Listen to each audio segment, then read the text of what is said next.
Good morning, all the students. Welcome to all in class 11th, class 12th, Flamingo. And today we will study the second poem of this book, An Elementary School Classroom in a Slum.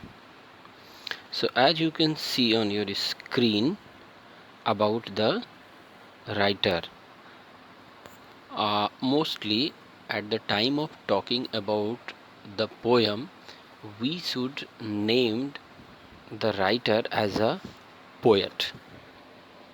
The poet name is Stephen Spender. Date, birth year, you can say 1909 to 1995. Was an English poet and an essayist. He left University College, Oxford without taking a degree and went to Berlin in 1930. तो आप यहाँ पे देख सकते हो कि उसने Oxford university without degree लिए छोड़ दिया और वो बर्लिन चला गया 1930 में. Spender took a keen interest in politics and declared himself to be a socialist. उन्होंने पॉलिटिक्स में हिस्सेदारी किया, उनके इंटरेस्ट दिखाया और अपने आप को एक समाजवादी, सोशलिस्ट एंड पैसिफिस्ट, शांति प्रिय घोषित किया. Books by Spender include poems of dedication. जो किताबें उन्होंने लिखी हैं, among them some books are like the poems of dedication, the age of being, the creative element, and the struggle of the modern and autobiography, world without world, in an elementary school classroom in a slum. So these are his prominent poems that he has composed. He has concentrated on themes of social injustice and class inequalities. So student, this is very important कि उनकी जो theme थी, उन्होंने जो concentrate किया, जो भी उनकी जो क्रिएशंस हैं, उसमें आप देख सकते हो कि social injustice and class inequalities, सामाजिक अन्याय और वर्ग के जो इनइक्वालिटीज कह सकते हैं, असमानता, उसको दिखाया है. And I would like to introduce this poem that it is a comparative study of the society. This particular poem, An Elementary School Classroom in Islam, is a comparative study of the society where there are the poor people living in very dirty places. Dirty places here you can say in slum, गंदी बदबूदार बस्तियाँ. तो ये उसी को दिखाया है इन्होंने इस पोयम में.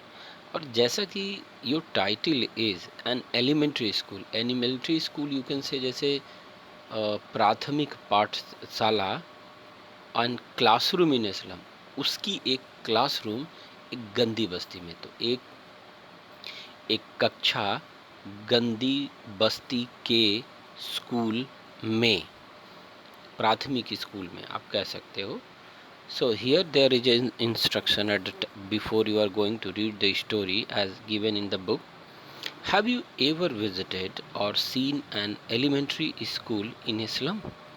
वो कहता है, क्या आप कभी किसी गंदी बस्ती के प्राथमिक पाठशाला का विजिट किए हैं, दौरा किए हैं, कभी गए हैं? What does it look like? कैसा दिखाई देता है? Student, this is very important. The condition of the primary school in our country in present time is very bad. You can see very easily that some schools are running, that the students just sit very dirty, poorly dressed, not properly cleaned. So still, but this situation also found on that time in England also. सो हमें ये imagination में नहीं रखना चाहिए कि country में slums केवल India में ही हैं.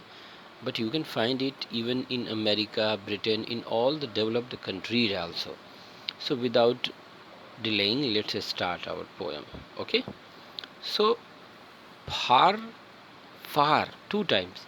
Far, far from gusty waves, these children's faces. कभी कहता है दूर, बहुत दूर, तेज हवा के झोंकों से। गस्टी वेव्स यहाँ पे तेज हवा के झोंकों से, दीज चिल्ड्रन फेसेस, बहुत दूर हैं।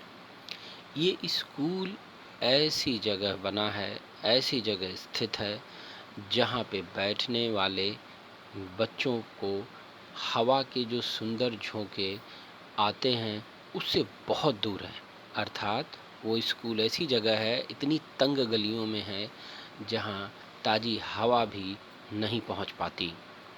Like rootless weeds the hair torn around their pallor. Rootless weeds, weeds you can say unwanted grass in the fields. झाड़ झंखाड़ जिसको कह सकते हैं कि जैसे कुछ निकल आते हैं खेत में पौधे अननेसेसरली, हम जो प्लांट करते हैं उसके साथ साथ, तो उनके बालों को पोएट एक्सप्लेन करता है और कहता है कि उनके बाल ऐसे उनके पीले पड़े अराउंड देयर पैलर। तो पैलर यू कैन से यहाँ पे जो है मोस्टली येलो इस पीले पड़े चेहरे पर, उनके सर पे आसपास एकदम उनके जो बाल ऐसे खड़े हैं जैसे बेमतलब का जो वीड्स निकल आते हैं, जंगली पौधे खड़े खड़े एकदम। आप देखते हो कभी कभी जब आप सड़कों पे जाते हो तो जो poor children you can see sometimes that their hair are not calm, it looks so ugly, the same kind of the situation.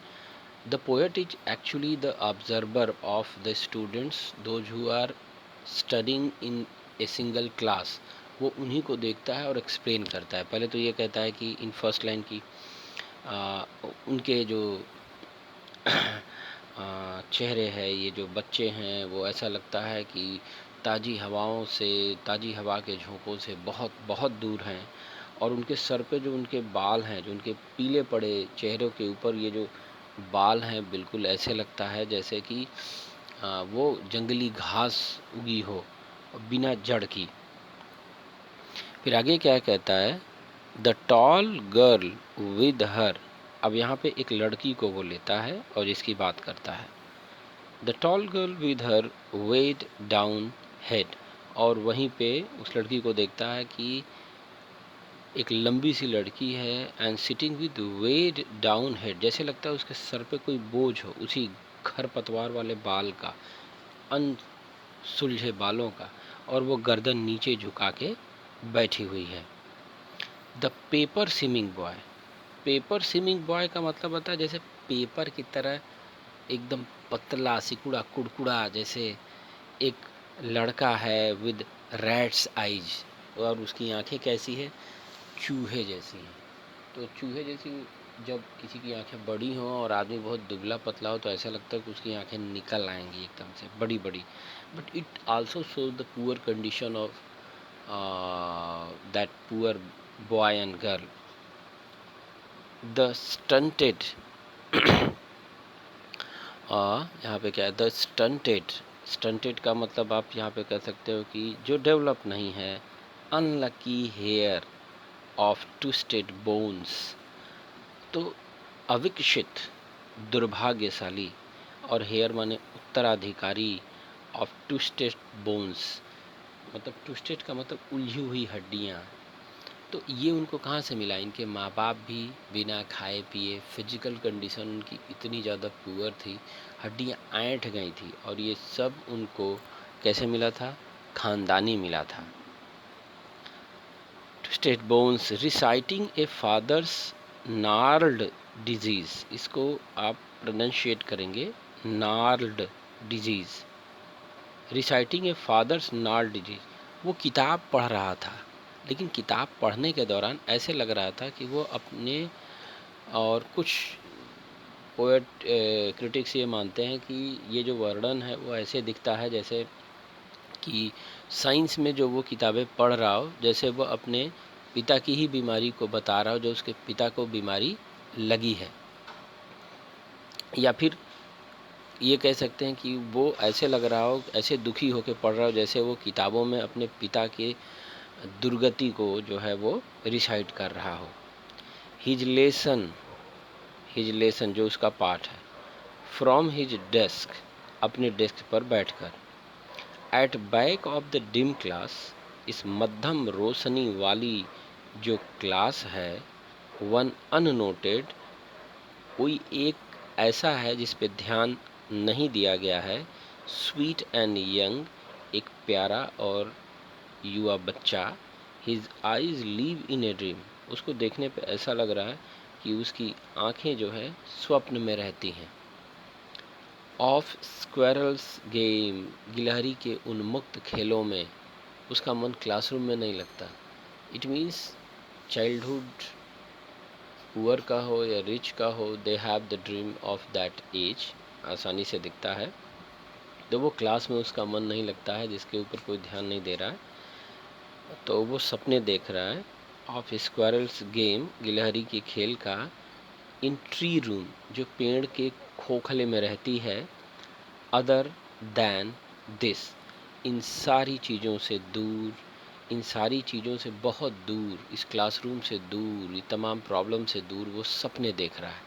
तो जैसे आपने देखी थी in the movies, I think I थी Taare Zameen Par, all the students were learning the mathematics, but Ishaan जो actor था Darsheel Safary, how it has been presented that some students दो जो are not the class very interestingly, how they dream in the classroom, वो देखता है कि कैसे बर्ड्स उड़ रही हैं, नेस्ट देख रही हैं। तो same kind of the situation you can find here, but दोनों की दशा में बहुत डिफरेंस है। ही belong to a very good family, but here all the students, even the school belong to very poor conditions.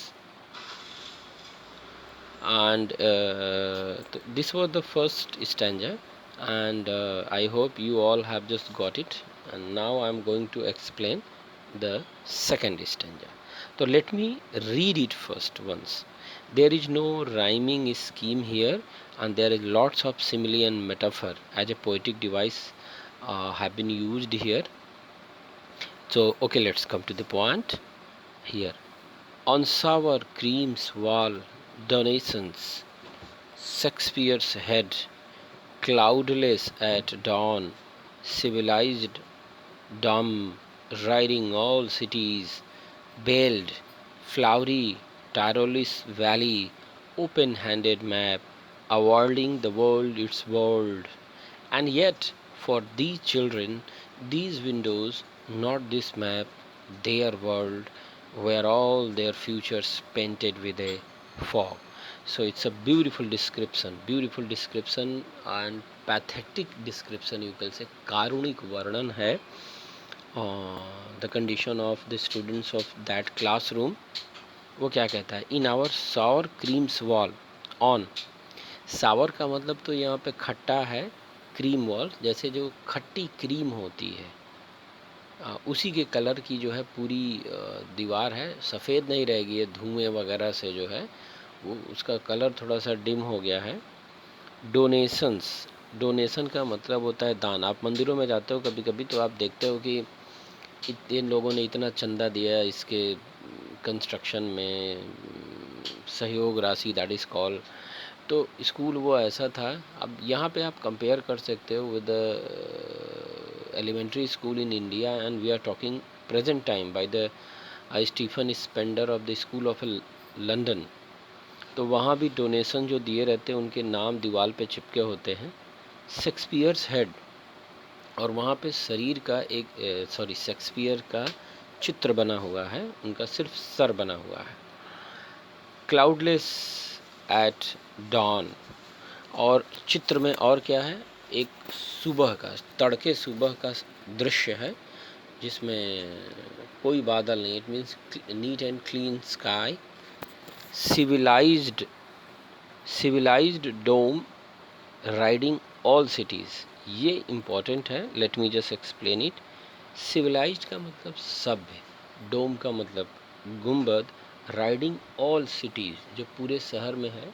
अब यहाँ पे जैसे जो प्रोमिनेंट इंस्टीट्यूशंस ऑफ स्टडिंग, जैसे great schools and colleges, universities, buildings, जहाँ पे सभ्य लोग, अमीर लोग बिलोंग करते हैं, उसको भी उस पर बनाया गया। जैसे हम लोगों के यहाँ स्कूल्स में mostly Lal Qila, Qutub Minar, Taj Mahal, these all kinds of the pics of these places हम लोग ड्रॉ करते हैं ताकि स्टूडेंट्स जान जाएं these are the great places where the cultured people live and they have just built it।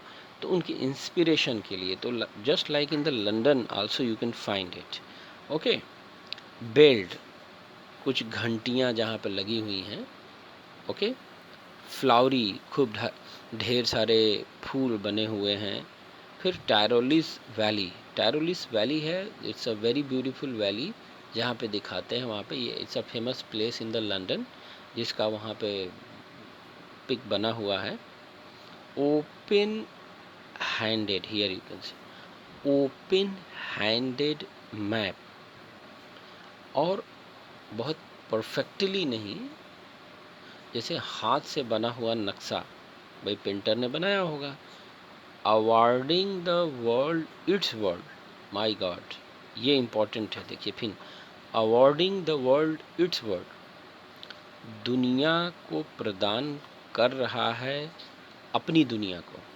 इसका मतलब यहाँ पे दिखाता है कि जैसा नक्शे में है, यहाँ दिखा है, वो तो बदलते रहते हैं। अलग अलग शासक आते हैं जो ताकतवर होते हैं, वो अपने अपने हिसाब से अपने क्षेत्र के नक्शों को घटा और बढ़ा देते हैं। जो उस समय वर्तमान में था, जो बनाया था वहाँ के शासक ने, उसी को वहाँ पे ड्रॉ कर दिया गया था। तो this line has something great meaning and yet, और तब पर भी, फॉर दीज चिल्ड्रन, इन बच्चों के लिए, दीज विंडोज़, ये खिड़कियाँ, इतना सब कुछ बना हुआ है। नक्शे हैं, शेक्सपियर हैं, फूल हैं, इंस्टीट्यूशंस के पिक्स हैं, वैली है, फ्लावर्स हैं, इतना सब कुछ होने के बावजूद, दीज विंडोज़, ये खिड़कियाँ, नॉट दिस मैप, तब भी ये नक्शे नहीं, देयर वर्ल्ड, उनकी दुनिया में। तो ये कहते इतना सब कुछ होने के बावजूद आप कह सकते हो, इन खिड़कियों में जिसके माध्यम से ये दुनिया को देखते हैं, तस्वीरों से, ये तस्वीरें क्या हैं? खिड़कियाँ हैं, जिनसे होकर ये दुनिया को जानते, पहचानते, समझते और बूझते हैं। नॉट दिस मैप, और उनकी दुनिया का जिक्र इस मैप में है ही नहीं। How they are living, where they are living, तो इस ये सारी चीज़ें मैप में नहीं हैं। देयर वर्ल्ड, उनकी दुनिया, where all their futures painted with a fog, जहाँ पे उनका भविष्य किसे फॉग से पेंट किया गया है, धुंधला धुंधला कोहरा है। Nothing is clear, their future is uncertain, what will way do, how will